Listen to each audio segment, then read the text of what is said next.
Tonight on Monster Smackdown, we have in this corner the two-headed terror from Cybertron, Hun Grrr.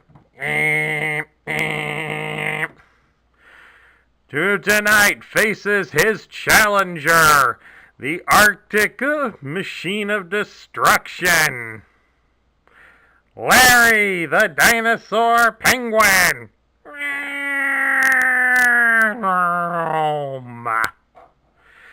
Let's get ready to rumble!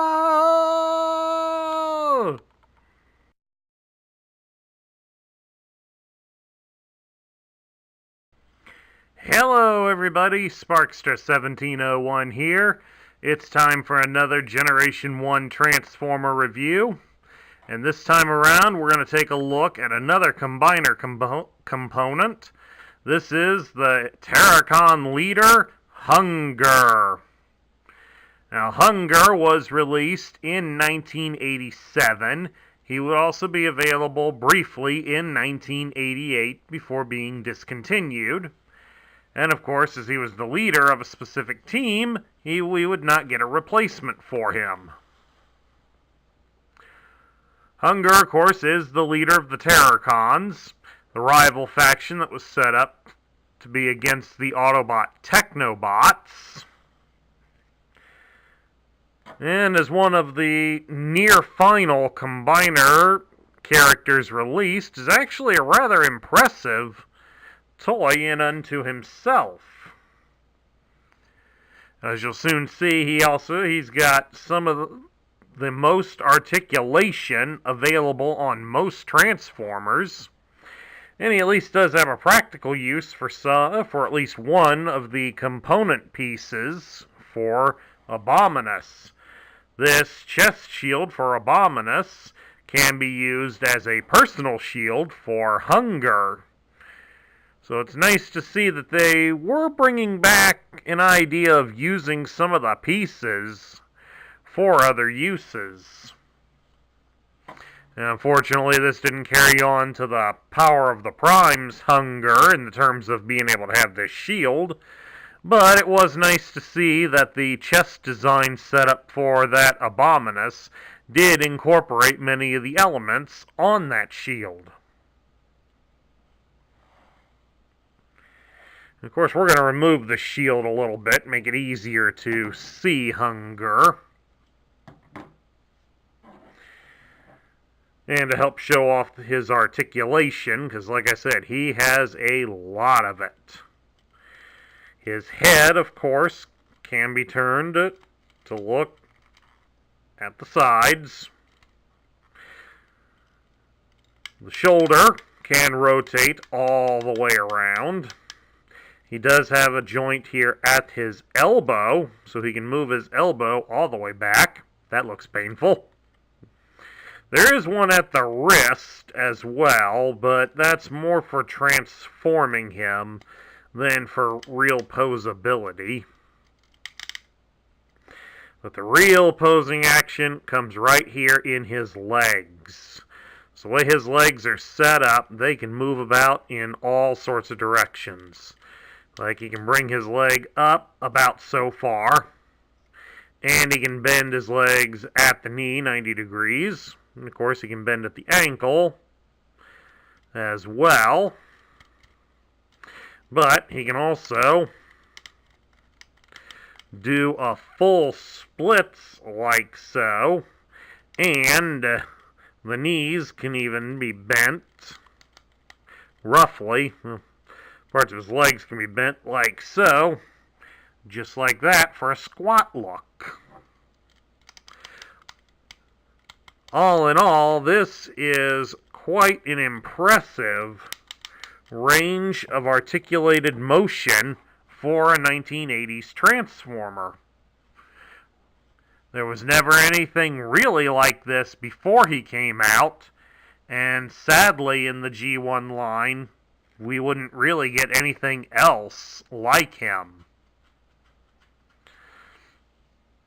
Alright, let's take a look at transforming Hun Grrr. And of course, to start, we got to remove his gun.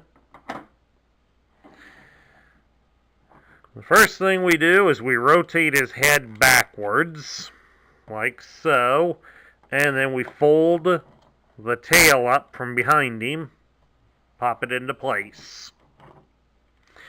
And then next, we're going to grab his fists, we fold them into the forearm like so. We'll rotate them downward a bit and shift them back at the elbow so that they'll lay flat. And of course we fold down this section here to form the rear feet. Do that over here for the other side. Then of course the front feet, just pivot out at the side and rotate to lay them flat. Of course we can adjust them as necessary. Then, of course, lastly, we fold down his ankles. We'll adjust the heads here a little bit so that way you can see them clearly. And here you have Hun Grrr's alternate mode. He is a two-headed dragon. Very similar to his fellow Terracon Sinner Twin. But unfortunately, Sinner Twin's extra limbs are all locked in position, so they can't be moved. Whereas Hun Grrr here can move them. As we saw with the articulation earlier, if you wanted to, you could stand Hun Grrr's back legs up higher, if you so desired. But also, since all that articulation is in his legs, it gives you free rein to move the dragon heads in all sorts of configurations. Of course, since the heads are basically the ankles for the robot, you can shift them slightly as well. And you get all sorts of posing options for this guy. I mean, this is incredible. You almost can't say enough about it with how much Hun Grrr gives you in terms of posability for a toy. We'll take a look here now at all of the loose pieces that Hun Grrr comes with. We'll start off, first of all, with the chest shield. It's basically a big, hollow piece of plastic. Let's get these two posts here. That's how it connects to the chest for Abominus. And, of course, we've got this fold-out tab. That's how it connects to either of Hun Grrr's shoulders, and allows him to use it as a shield. And of course, the nice thing about it is that while you can't have him physically put it in front of him, it is, without a doubt, a good-sized shield, so Hun Grrr would be pretty well protected from most attacks if he could get it into position. And then, of course, we have his gun. The instructions and such refer to this as a sonic stun gun. So it basically fire blasts of sound at enemies. Of course, a good example of sonic weapons was seen in Star Wars: Attack of the Clones, as the Geonosian aliens in that movie use sonic weapons. Unless, of course, Disney's going to change that, but in the old canon, they were sonic weapons.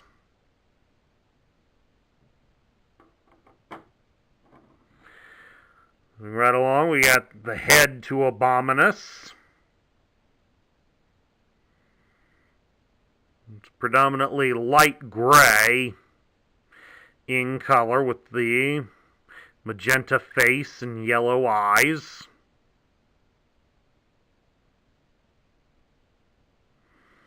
Otherwise, there really isn't much to say or see about it.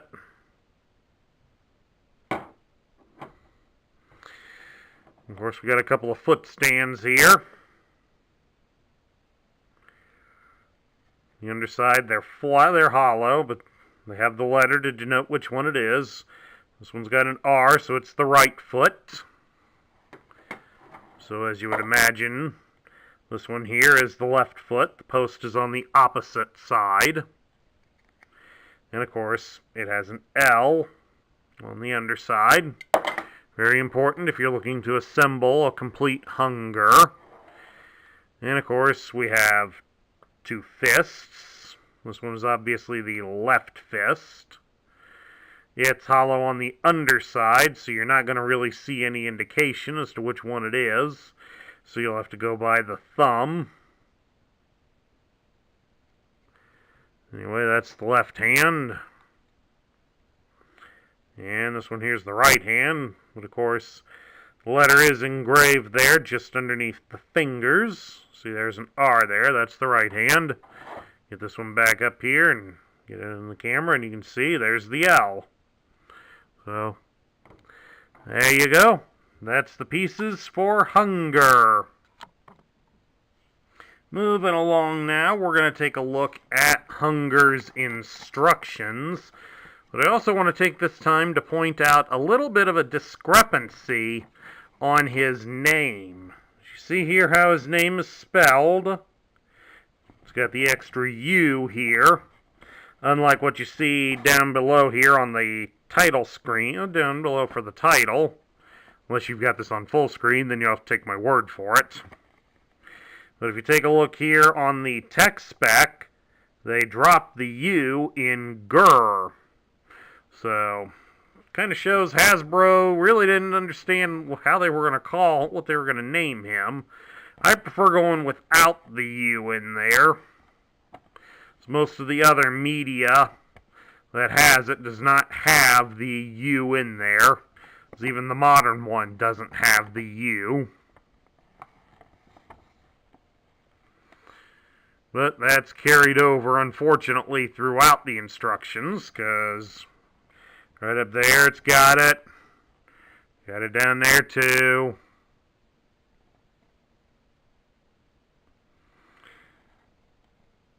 And of course we got how to move his heads and then how to transform him. Supposedly in Dragon mode you can mount the shield near the back end of him and have it pointing backwards. Kind of sort of being done to look like an attack mode, but it just looks rather stupid. So we don't tend to show that because just how dumb it looks. And of course on the back side, we got the last of the stickers, how to deal with the rub sign, save your robot points, and of course how to read the text spec. And then the rest of this is to show off how to transform the Terrorcons into Abominus. And of course they also go with how the name is spelled on the instructions. Hun Grrr naturally forms the body. They've got Sinner Twin and Cutthroat as the legs. Which of course leaves Blot and Ripper Snapper here to be the arms.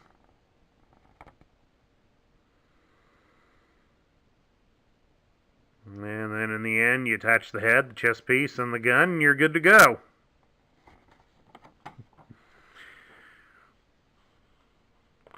Moving right along, we'll take a look at his tech spec. It's all done up in purple to show he's a Decepticon. It even lists him as Decepticon, and of course uses a picture that'd be on the front of the box. It gives his name as Hun Grrr. His function is Terrorcon Leader. And his motto is, eat only what you need, destroy the rest. He has 2 mouths to feed, his own, and spends most of his time doing it. Since his mouth is usually full, his orders are usually misinterpreted. Prefers eating non-living to living things. Doesn't like anything that might still be wriggling about after he swallows it. Gross. Can refashion digested materials and spit them out as crude missiles. I stand corrected. That's even more gross. Has powerful sonic stun gun in robot mode. Combines with fellow Terracons to form Abominus. Now, of course, we'll lay the decoder here and take a look at his vital statistics. It gives his strength as 9, his intelligence is 8, his speed comes in at 4, his endurance is 9, his rank is 9, his courage is 10, his firepower is 9, and his skill is 5. So all in all, Hun Grrr is a very powerful addition to the Decepticon army. Now we get to my thoughts on Hun Grrr. What do I think of him? I've always liked Hun Grrr as a toy.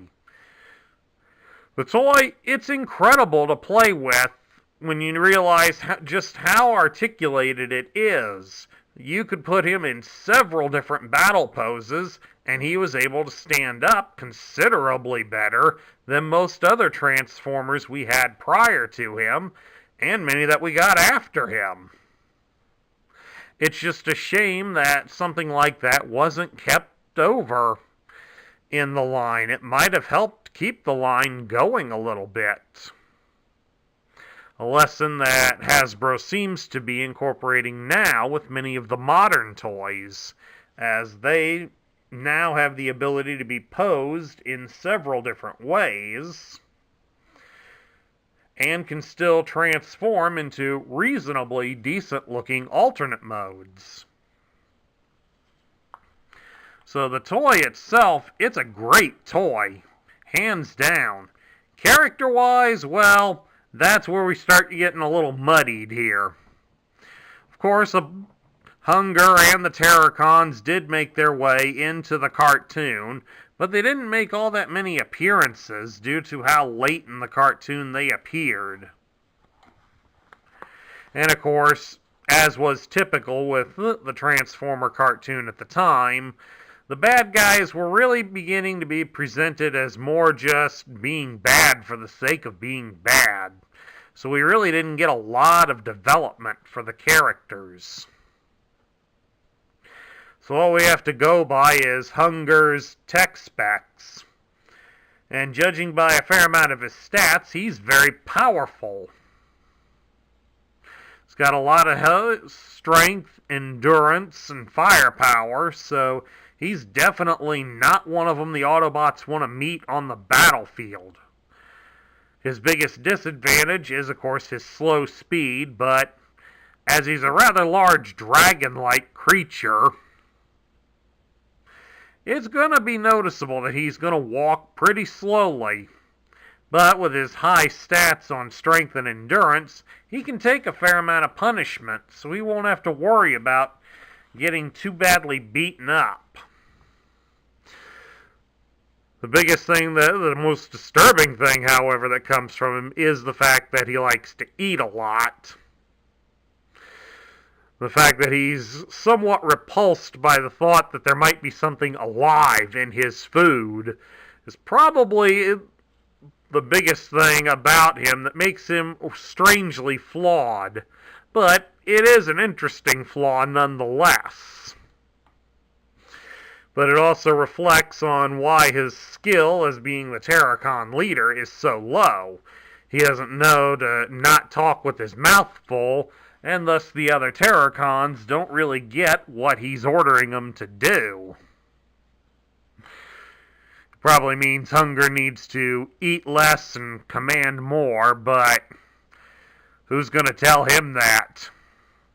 All in all, I'd say Hun Grrr definitely is a top-tier toy, because it's very impressive with how he wound up being so well articulated as an action figure, and he certainly can back up being a powerful character in the Decepticon army.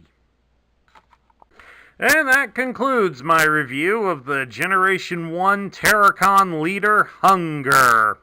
If you like this video, please leave a thumbs up here on YouTube.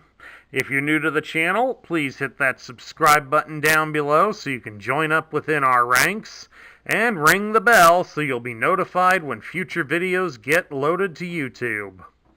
Please also consider sharing your thoughts about Hun Grrr, or Larry, in the comments section down below.